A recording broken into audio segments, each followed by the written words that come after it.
We'll guide you through how to use the Claude app effectively. If you find this helpful, consider subscribing and liking the video. First, open the Claude app on your mobile device. Once you're on the home screen, you'll see a clean and intuitive interface designed to help you navigate easily. To start a new conversation with Claude, tap on the plus icon at the bottom of the screen. This takes you to a text input area where you can type your query or request. Claude is designed to understand natural language, so feel free to phrase your questions as if you were talking to a friend. After typing your message, hit the send button to submit your request. Claude will process your input and provide a detailed response almost instantly.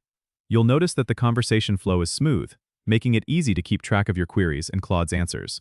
If you want to access previous interactions, you can tap the History tab at the bottom to review your past chats. This feature is handy for referencing any information you've gathered during previous sessions. For customizing Claude's settings, tap on the Settings icon, which looks like a gear.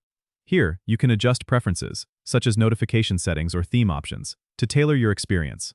Claude also offers integration with other apps for a more seamless workflow. Tap the Integrations section to connect Claude with services you frequently use, like calendar apps or task managers, allowing Claude to assist you even more efficiently. Remember, the Claude app is continually updated with new features and improvements, so keep an eye out for updates to enhance your experience further. Don't forget to subscribe and comment if this helped you out.